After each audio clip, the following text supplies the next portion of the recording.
Good evening, students. Welcome back to our BSc second year class. In today's lecture, we are going to derive a energy mass relation, which is very well known and famous equation in modern physics. How mass get affected due to the motion that we have discussed in last lecture.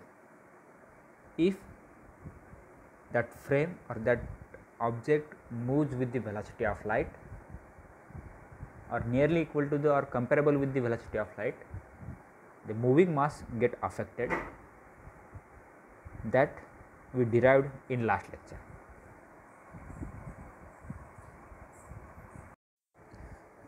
Now, in today's lecture, we have to understand what is the mass energy equivalence. Actually, an equation derived from Einstein's theory of special relativity expressing the relationship between the mass and energy of object. The equation is equal to mc square, that we have to derive, where E is the energy of that object in joule, m is the relativistic mass, and c is the speed of light. Mass energy equivalence entails that the total energy of a system may change, although the total energy and the momentum remains constant. It tells that total mass of the system may change, although the total energy and momentum remains constant. For example, the collision of an electron and proton annihilates the mass of both particles but creates energy in the form of photons. The discovery of mass energy equivalence was essential to the development of theories of atomic fission and fusion reaction. Means you can understand the fusion and fission reaction very clearly with the help of this mass energy equivalence. Okay. Now, we are going to derive that mass energy equivalence equation, that is E is equal to mc square. Now, moving forward, as we know, according to Newton's second law of motion, a force can be defined as the rate of change of linear momentum with respect to time. As we know that momentum is nothing but the product of mass into velocity. That equation we are going to use to derive E is equal to mc square. As we know, F is equal to d by dt of p or d by dt of in mv. According to the theory of relativity, both mass and the velocity are vary. As we discussed in last lecture, mass get affected due to the velocity or due to the speed of light if that object moves with the velocity of light. Therefore, it can vary with respect to time. That's why we have to use a UV formula, the differentiation of second term first term as it is, differentiation of first term second term as it is. That's why m into dv by dt plus v into dm by dt. Let the force displace the body throughout a distance dx. If we are applying a force on an object, that object will move a small distance, that distance is a dx. Then the increase in the kinetic energy dek of the body is equal to the work done, that is force into displacement. Increase in kinetic energy which is equal to the work done, and work done can be defined as it is the product of force into displacement. That's why dek is equal to f dx. We defined already f is nothing but m into dv by dt plus v into dm by dt in equation 2.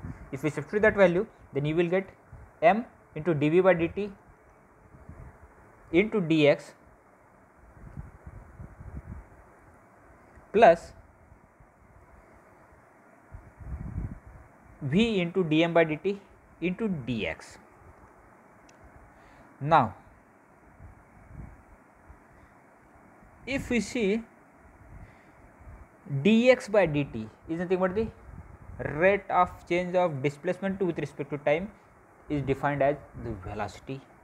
That's why instead of dx by dt you can write v also. Therefore, our equation becomes dek is equal to mv dv plus v square dm. V square dm. According to law of conservation of law of variation of mass with velocity, m can be defined as, m is nothing but a relativistic mass. Or here we are using a relativistic case. That's why we have to substitute m is equal to m naught by square root of 1 minus v square by c square, or m square is equal to m naught square divided by 1 minus v square by c square. If we rearrange this equation, then you will get m square c square is equal to m naught square c square plus m square v square. Means what? Just cross multiplication of 1 minus v square by c square, it gives m square c square is equal to m naught square c square plus m square v square. Now, if we differentiate this equation, c is the velocity of light which is constant. That's why c square 2m dm is equal to c square 2m dm is equal to m square 2v m square 2v dv plus v square 2m dm, where m naught is the rest mass which is constant, c is the velocity of light which is constant. That's why the first term of right hand side is 0, because the differentiation of any constant quantity is 0. That's why m naught square c square get cancelled or get 0, and m also varies and v also varies. That's why we have to use a uv formula. That's why we are getting m square 2v dv plus v square 2m dm, from which 2 and m from both sides get cancelled. You will get c square dm is equal to mv dv plus v square dm. If we see this equation, dek equation, which is equal to mv dv v square dm, and c square dm is equal to mv dv v square dm, means what? The right hand side of these two equations are same. It means what? Obviously our left hand side also equal. That's why dek is equal to c square dm, c square dm. This is thus a change in kinetic energy dek is directly proportional to the change in mass. When at the rest the velocity is 0, at the rest velocity is 0, and if that mass moves with the velocity which is comparable with the velocity of light, then its mass is relativistic mass, that is m.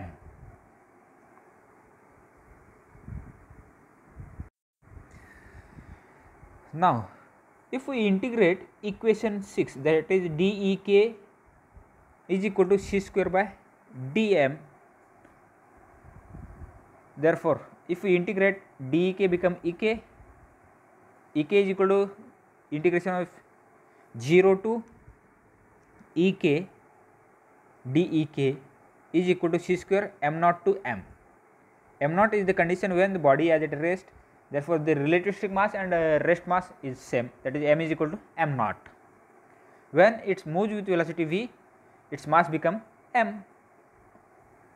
Therefore, the variation of mass from m naught to m, if we integrate, it gives m minus m naught, or ek is equal to m c square. If we multiply c square inside the bracket, ek is equal to m c square minus m naught c square. This is the relativistic formula for kinetic energy.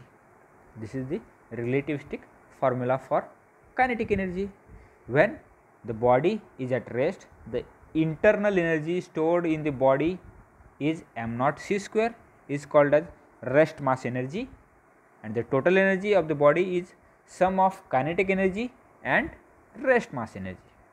That is mc square is equal to kinetic energy plus rest mass energy.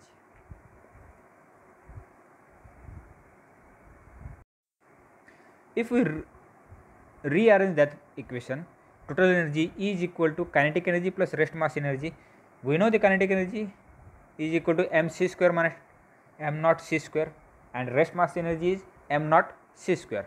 Minus m naught c square and plus m naught c square get cancelled, it gives mc square. This is a Einstein's mass energy relation, that is E is equal to mc square. This is a very famous and well known equation, E is equal to mc square. To derive this equation, initially we are taking F is equal to dp by dt from Newton's second law of motion, and we are substituting that linear momentum is equal to mass into velocity. But here we are talking about the relativistic case, that's a mass and velocity both can vary with respect to time, both are variable. If we differentiate, or F is equal to the d by dt into mv, if you differentiate that mv, then you will get one equation. Now due to the applied force, that mass will be displaced by a small displacement, that is dx. It means what? Work is done. Work is done in the form of kinetic energy. dEk is equal to f into dx.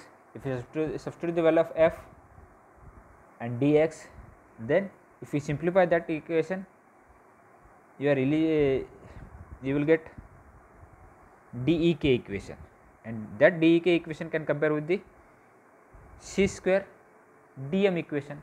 Means what? The change in kinetic energy is directly proportional to the change in mass. If you integrate dEk and simplify it, then you will get the energy mass relation. Now,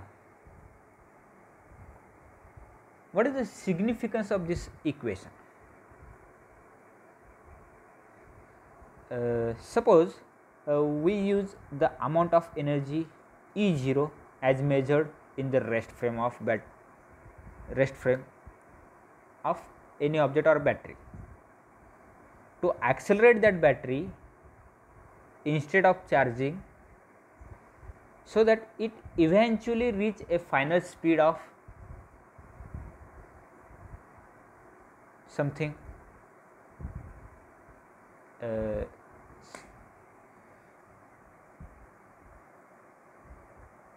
that speed, like something moving pretty fast, at least by a non-relativistic standard of human travel.